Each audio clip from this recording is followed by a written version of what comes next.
It's just me against the world. Hello and welcome to the ICC Europe first edition video. We're going to be coming at you quarterly with all the news about cricket in Europe. As you can see, we're based here at Lord's, the home of cricket in London. There's obviously a lot of work being done at the moment as it's the off season, just like there is in cricket throughout the region. So we really hope that you enjoy this first edition of our show. I can't believe it's already 10 months since I started, but the first 10 months have been incredibly exciting, incredibly challenging, lots of great opportunities. And I think from an ICC Europe point of view, we could look back at the last 10 months and think that we've achieved quite a lot. Back in April, we introduced to members the 4 Ps. We've added a 5th P, and that's really about us as a regional delivering the global strategy that was announced last year. The overarching aim of that global strategy, getting more people playing the game, getting 1 million new participants. Okay, the first P, participation. Regionally, we're offering members the opportunity to apply to the regional funding programme. It's been running for 3 years. In addition to that, we've made the application to the European Commission for the Street 20 Europe programme, and we're working with members all the time to get more and more people participating in our beautiful game of cricket. Second P, performance. Well, you know, this summer we've had a huge number of tournaments taking place. We had 6 this summer. Great achievements taking place, sort of culminating in the Division 2 tournament in Corfu, where we had Isle of Man and we had Sweden promoted to next year's Division 1. And I think the performance, from what I understand, I mean, I'm only going on the last 10 months, but from what people are telling me, is it is increasing all the time. The standard is increasing.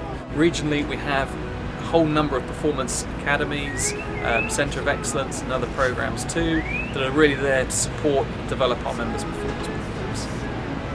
Our third P, policy, very much about working with our members to get their governance and administration as best they can, and we've got several examples of members that have been doing that this year. Next year we're looking to launch the Governance Self-Assessment Toolkit, which Rick Hasty in the office will be leading and managing, and that's really there to support members. We're not going to be policing it, we're not going to be driving it too hard, but it's there really to support our members. Fourth P is partnerships. This year, over the last 10 months, we've really worked hard to cement some of the excellent partnerships we have in place with the ECB, and that helps with our coach education, coach development, our umpire education, our umpire development. MCC, our landlords here, hosting us for the European Conference, for the President's Day and other events too. John Stevenson sitting on ECAC providing great development support. But also new partnerships. You know, we've extended something recently with Cricket Factory, with Cricket for Change, and the European Union, and our first bid to the European Commission for some funding for the Street 20 programme. And our 5th P, promotion. This year we've worked really hard with members to try and get as much promotion as we possibly can in the game.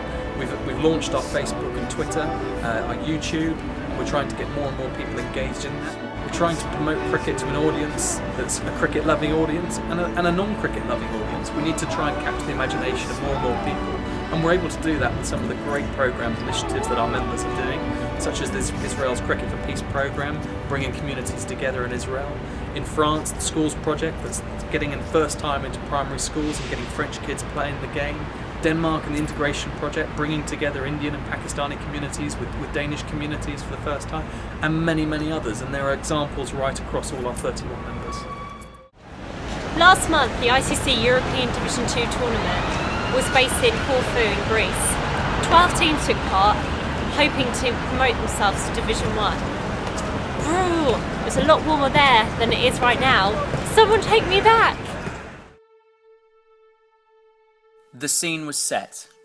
Corfu, September 2012. 42 games across 4 grounds in Division 2, but which of the 12 teams would grasp the opportunity?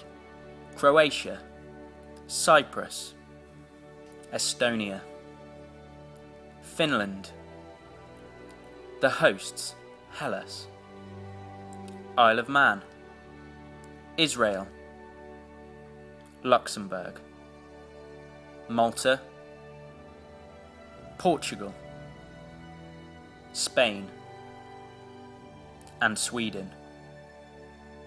From team sheets to the coin toss, handshakes, off drives, square cuts, the pull shot, guile, flight, nurdles for one, and teeing off, caressing through the covers, backdrops of beauty for turn, beating that outside edge, hitting the deck hard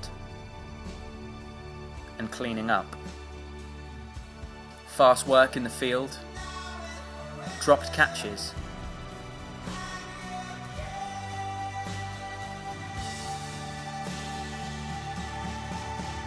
and the ones that stuck,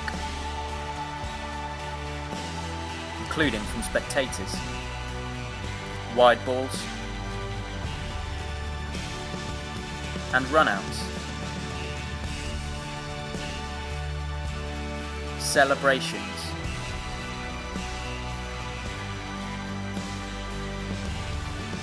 and what could have been, going up in arms and pleading for that finger of fate.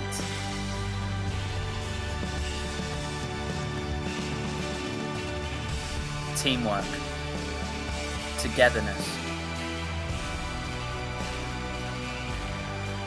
recognition, all played out and watched intently.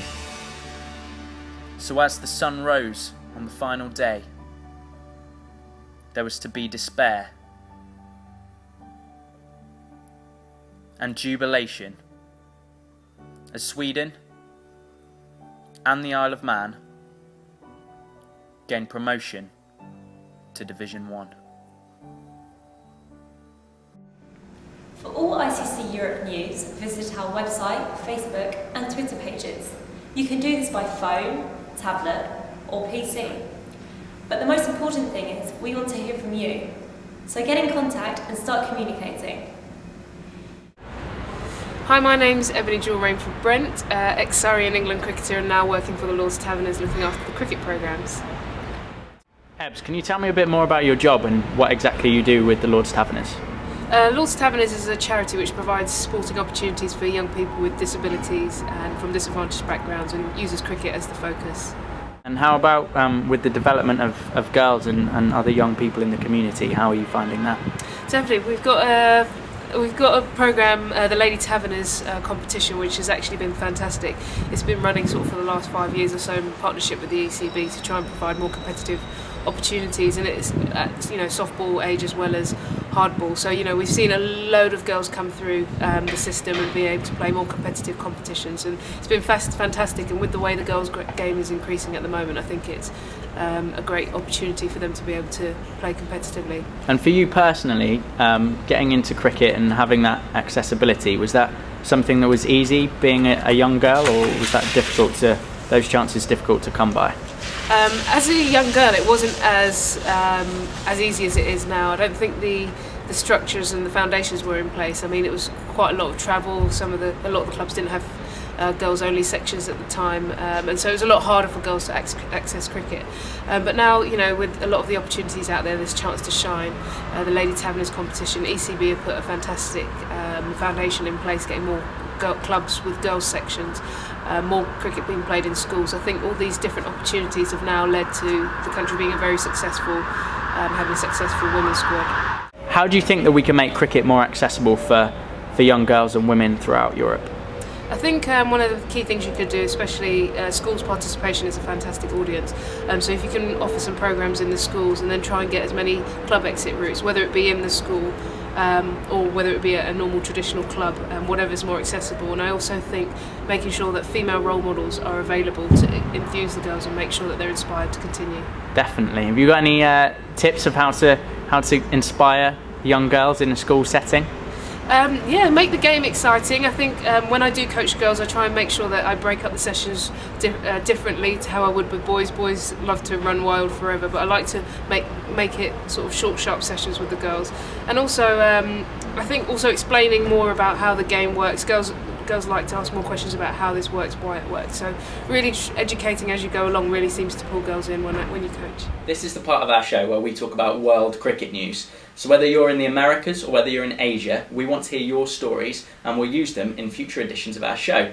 But today I'm going to kick things off and I want to talk about Africa, because in summer 2011 I was lucky enough to go over to Kenya and work on charity projects for just over 6 weeks. So during that time I worked in schools and in children's homes and in hospitals, and went out to different communities and worked with different people, young people, older people, and delivered sports and other projects to these people in Kenya. I had an incredible time and the projects are still very close to my heart. I was lucky enough to go to the Masai Mara, and we went on safari and saw some incredible things: lions, cheetahs, the wildebeest crossing the Mara River, and I met some wonderful people, some wonderful Masai people, and they gave me these bracelets here. So the boys take the mickey out of me and say I'm a big girl, but I love them a lot. In the office, and I have this, which is my very own Masai Mara cricket bat, and it sits next to my desk, and also have some photos of the Masai Mara cricket team. I think it's incredible that these guys are playing cricket in their traditional headdress, all of their traditional clothes, their beads, everything else. It's so colourful, it's beautiful, and they're playing proper cricket matches against other teams. I think it's a wonderful example of how cricket can really bring people together and how sports can really cross boundaries and make a real difference. Hi, my name is Rick Hasty. I'm the Member Support and Compliance Officer for the European region. Earliest cricket memory is probably playing cricket on Scarborough Beach with my dad and my granddad. Biggest sporting inspiration, that's a toughie. I guess my earliest memory is watching Linford Christie in the '88 Seoul Olympics, where he won bronze and was moved up to silver. Cricket, I guess, it's got to be a Yorkshireman, so Gotham. Favourite cricket club? Well, I spent many a year working at Scarborough Cricket Club, so it has to be that. I have a tremendous amount of respect for Jack Callis. You look at his stats, he can do everything, bat, ball, he's just sheer class. I'm trying to be different, but it's got to be the Shawshank Redemption. Favourite sporting film? Rudy's pretty good, check that out, and I quite like Moneyball as well. Blur Song 2 always gets me fired up, and anything by the Foo Fighters. I'm quite positive about the Street 20 stuff, hopefully that'll come off. It'd be great to get the base going and then sort of feed through to junior teams and senior teams. But I guess creating this culture of cricket is something that we really need to push on. I'm a pretty optimistic, positive guy, so I think don't let the naysayers get you down. We really hope that you've enjoyed the first edition of the Late Cut. We'll be coming at you again early in February, so please send us your messages, your stories and your feedback between now and then, and we'll see you early in the new year.